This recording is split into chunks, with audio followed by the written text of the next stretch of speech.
내가 쫓고자 하는 그 목표가 돈이기 때문에 저는 그래서 안 된다고 봐요. 그 100만 원을 벌기 위해서 중간 과정이 필요할 텐데 그 중간 과정을 견디지를 못해요. 그리고 그 불가능한 거를 돈의 목표로 해놓고 하면은 그 과정을 견딜 수 있을까? 절대 못 견디겠죠. 처음엔 실패하겠지. 근데 그 실패가 반복되다 보면 경험이 될 거고. 직장인분들 소원이 네. 현금 딱 100만 원만 더 들어왔으면 좋겠다. 네. 인데요. 뭘 하면 가장 좋을까요? 현금 100만 원요? 뭐 회사 다니면서? 네. 뭐 편의점 가서 알바하면 안 돼요? 그런 거 말고요. 그런 거 말고요? 뭔가 성장할 수 있는 본인의 시간을 조금 덜 들이고 네. 편안하게 짧은 시간으로 쉽게 짧게 지나가다가 뭐 지갑을 살짝 한순간에 100이 들어올 수 있는데 사실 제 아는 그 어떤 분도 비슷한 고민을 하고 있더라고요. 작년 1년 동안 고민했어요. 그 질문을. 그분이 30대 초반 여성분이었거든요. 근데 워낙 실행력이 강하고 직장인도 열심히 하지만 다른 부업이나 또 재테크, 공부 이런 것들도 진짜 시간을 쪼개가지고 열심히 하는 분이었거든요. 근데 그분의 작년 1년 동안의 목표가 그 부가적인 현금 흐름 100만 원 만드는 거였거든요. 그리고 제가 그분 블로그를 최근에 딱 들어갔는데 1년 동안의 그 목표에 대한 성과, 결과를 블로그에 적었더라고요. 목표가 1번이 유튜브로 수익 월 100만 원 만드는 게 1번이었고요. 그분은 유튜브를 하는 거였거든요. 그 다음에 전국 임장도 가고 그 다음에 독서를 한 다음에 그 후기를 블로그에 남기는 거. 이 세 개를 목표로 딱 블로그에 공지를 했었더라고요. 근데 결과를 딱 봤는데 월 100만 원 유튜브 개뿔, 유튜브 중단돼 있고요. 본인이 적은 거예요. 본인 스스로. 월 100만 원이랑 개뿔, 유튜브 벌써 좀 중단됐다 적어놨고 임장도 중도에 포기하고 슬럼프 오고 독서도 개뿔, 독서도 잘 안 읽고 블로그는 당연히 글 잘 안 올라가고 그래서 그 실패를 그냥 인정하고 내년에 어떻게 해야 될까 목표를 달성하기 위해서 목표를 쪼개야 되겠다 이렇게 적혀 있더라고요. 그래서 유튜브를 월 100이 아니라 월 100을 만들려면 영상을 몇 개 만들어야 될까? 그러려면 영상 촬영을 몇 개 해야 될까?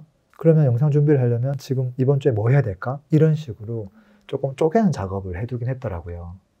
네, 와, 그걸 보면서 1년 뒤가 되면 성공했습니다라는 글이 올라올까? 라는 걱정도 되고 물론 마음은 응원하고 싶지만 안 될 수도 있겠는데 막 그런 생각도 들더라고요. 그리고 이분은 이렇게 열심히 목표를 선언하고 해나가지만 되게 많은 분들은 막연하게 그냥 월 100만 원 더 들어오면 좋겠다고 생각하고 있지만 어떻게 시작해야 될지 막막한 분들이 더 많겠다. 그런 생각도 많이 들었어요. 이런 분들에게 뭔가 좀 도움되는 이야기 드리면 어떨까 싶은데요. 내가 쫓고자 하는 그 목표가 돈이기 때문에 저는 그래서 안 된다고 봐요. 목표가 돈이 되면 무조건 빨리 지쳐요. 왜냐면 땅 하자마자 뭐 1분 만에 100을 버는 게임이 아니잖아요. 그 100만 원을 벌기 위해서 중간 과정이 필요할 텐데 그 중간 과정을 견디지를 못해요. 저는 유튜브를 하잖아요. 조회수 1만 정도 나오면 그 광고비가 얼마 정도 나오는 줄 알아요? 제 경험상 5만 뷰가 나오면 한 20만 원 나오더라고요. 제 채널 기준. 그러면 나누기 하면 되잖아요. 그러면 1회당, 조회수 1회당 그게 얼마 되는 줄 알아요? 4원. 어떤 느낌이냐면 우리 옛날에 그 어머님 시절에 인형에다 눈을 붙이면 한 개당 10원씩 받았다 이야기 들어본 적 있어요? 네. 이거랑 뭐가 다르죠? 이거를 10,000개를 붙여야 겨우 4만 원 번다는 소리잖아요. 지금 그 작업을 유튜브로 하고 있는 거예요, 사실은.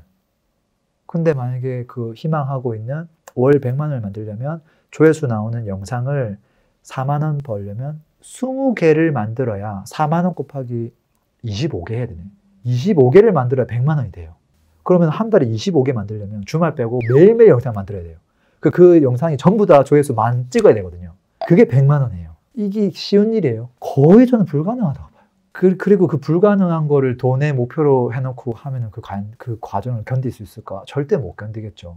그래서 이거는 어떻게 가야 되냐면 가고자 하는 방향성의 그 목표가 돈이 되면 안 돼요. 그게 아니라 가치를 교환하는 그 경험의 목표를 둬야 돼요. 그래서 내가 어떤 경험을 해야 되겠다. 언제까지 해야 되겠다. 그리고 그거를 온전히 경험하기 위해서 어떻게 해야 되겠다. 그 구체적인 플랜들을 짜고 그냥 경험을 해 나가면 되는 거예요. 그리고 그것들을 내가 세워놓은 목표를, 잘게 쪼개놓은 목표를 가지고 해 나가기만 하면 사실은 무조건 성장하게 되죠. 왜? 경험을 했으니까. 그리고 다른 사람들보다 그 가치를 교환하는 역량이 이제 올라오게 되죠. 그리고 그 일을 재밌게 할 수 있게 되고, 일이 재밌어야 또 성과도 나고. 저는 그것들만 하면 좀 아쉬움이 있으니까 그렇게 자충우돌 경험한 내용들을 기왕이면 좀 글로 사람들에게 좀 나누고 하면 더 좋겠다는 생각도 있죠. 그 아웃풋을 하는 과정에서 네. 랭구님 책 아웃풋의 법칙에 보면 그 랭구님이 사람들의 피드백이 중요하다고 하셨는데 그 처음에는 사람들이 이제 댓글도 좀 안 달아주고 피드백이 없을 때는 어떻게 견뎌야 되나? 어떻게 견디면 될까요? 당연히 내 채널은 듣보잡이니까 아무도 와서 댓글을 안 남겨주겠죠. 그래서 보통은 듣보잡이 아닌 큰 채널, 나랑 성향이 비슷하거나 지금 내가 하고 있는 주제와 유사한 채널들에 가서 소통하는 작업들을 보통 많이 하죠.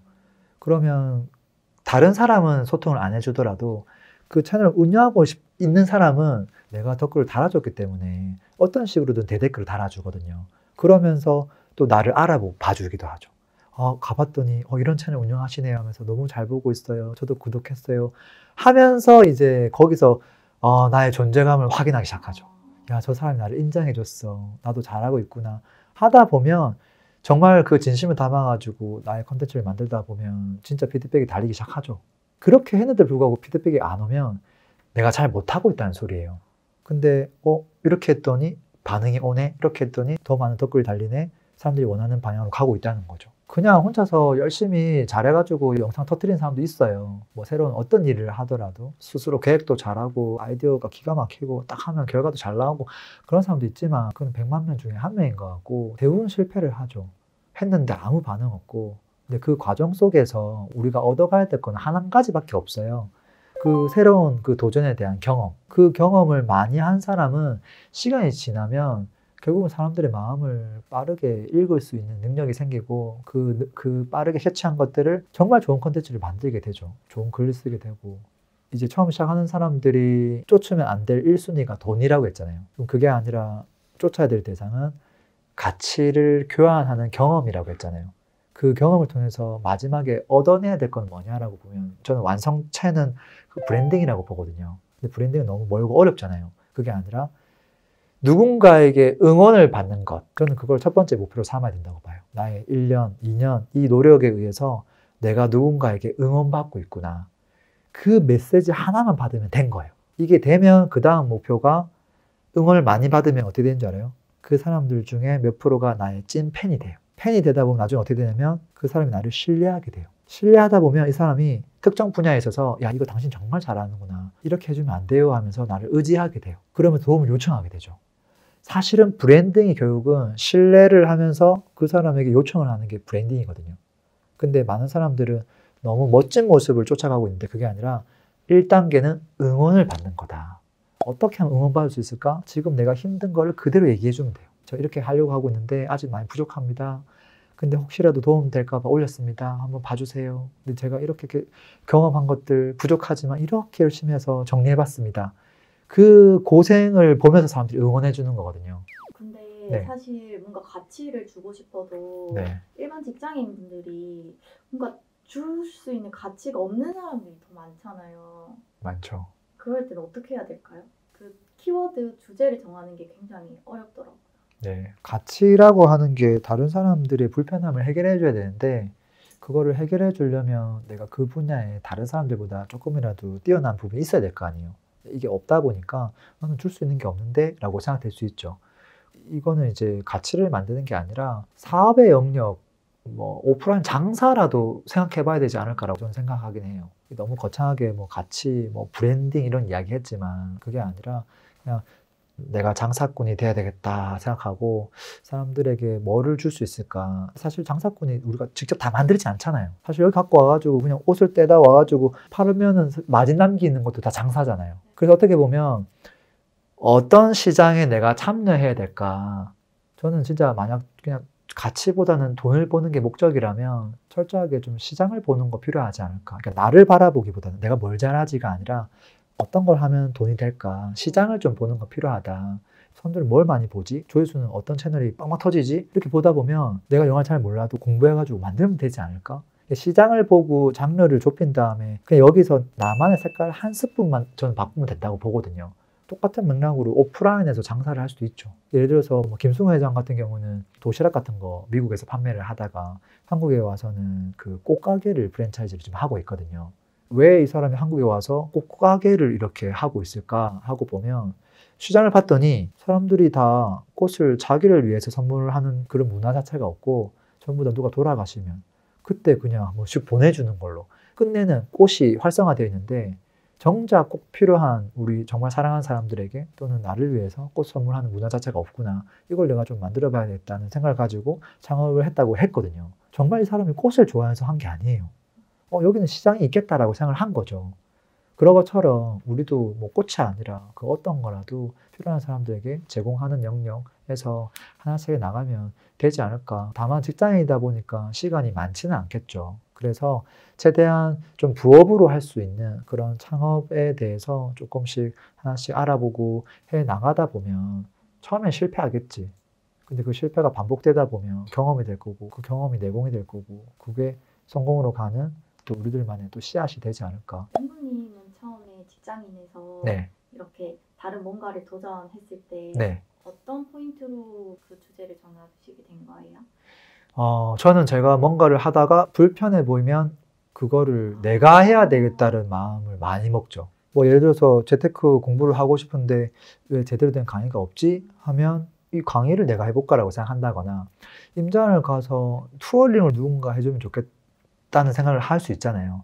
뭐 하나 투어 여행 상품은 많은데 왜 임장 투어는 없을까?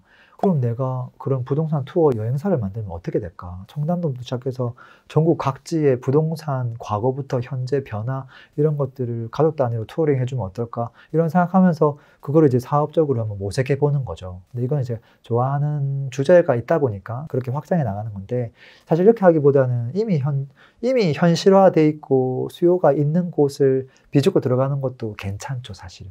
그게 진짜 사업을 잘하는 사람들이 하는 방법이기도 하죠. 근데 저는 그렇게 하기보다는 제가 좋아하고 제가 관심 많고 그다음에 제가 경험한 것들 중에서 불편했던 것들 거기서부터 좀 바꿔볼까 하는 생각을 했었고 제일 처음에 제가 만든 게 뭐냐면 계산기였거든요. 부동산 계산기. 아, 맞아요. 그래서 가자마자 여기 뭐 매매 얼마예요? 뭐 전세 얼마예요? 월세 얼마예요? 월세 수익률 얼마 나오겠네요? 취득세는 얼마예요? 양도세 얼마예요? 이런 것들 제가 6종 계산기를 직접 만들어가지고 어플로 무료로 내놓고 했었거든요. 그런 것들도 어떻게 보면 같은 맥락이죠. 그래서 그 제가 아는 분이 있잖아요. 그분은 좀 소심한 분이거든요. 혼자 열심히 하는데 주변에 도와줄 사람은 없고 아마 구독자분들도 마찬가지일 거예요. 뭔가 생각은 있는데 이거를 진짜 딱 알을 깨고 한 단계만 나가면 잘할 수 있을 것 같은데 어떻게 하면 좋을까 몰라가지고 헤매고 있고 그 다음에 이걸 누군가 도움받고 싶지만 직접적으로 도움받기는 너무 어렵고 그러다 보니까 그냥 별의별 강의를 다 듣죠. 근데 이제 강의 안에 빠져버리잖아요. 이제 그러다 보니까 그게 좀 힘들면은 멈추게 되고 성과를 못 내게 되고 계속 방황하는 것 같아요. 저도 이제 그 지인들 보면서 블로그 댓글을 남겨놨어요. 당신 너무 멋진 사람이라고. 제가 비밀 댓글 달아놨거든요. 왜냐면 솔직하게 본인 목표를 이렇게 공표하고 작년 한 해 동안 제대로 못했던 거를 솔직하게 글 쓸 수 있는 사람은 많지가 않거든요. 제가 그 모습 보고 진짜 너무 반해가지고 아 진짜 당신 너무 멋진 사람입니다. 그리고 내년에 저랑 매달 한 번씩 좀 티타임을 한번 가지면 어떨까요? 하면서 이렇게 딱 남겨놨거든요. 저한테 또 대댓글로 연락처를 남겨놨더라고요. 그래서 그런 분들을 한 분 한 분 좀 만나볼까 싶어요. 왜냐면 그냥 좀 들어주는 것만으로도 좀 도움이 되겠다 이런 생각을 했고 유튜브는 한계가 있으니까 왜 그분의 상황이랑 그분의 재능이나 이게 다 다르니까 그래서 그런 분들 만나보면서 제가 할 수 있는 조언들이 있다면 좀 해주면 좋겠다 그런 생각했습니다. 그리고 그분들 만나서 알게 된 어떤 그런 이야기들 있으면 또 영상을 통해 전해드리면 또 좋을 것 같아요. 다 만날 수가 없으니까. 앵무님이 작년에 하셨던 시작 캠퍼스 네. 아니에요? 지금 그런 생각하고 계신 게? 맞아요. 근데 그거는 이제 뭐 어떻게 보면 교육의 일환인데 요거는 이제 교육과 상관없이 그냥 제가 좋아서 하는 저 나름대로의 재능 기부 활동이라고 볼 수 있을 것 같아요. 최고로 부럽네요.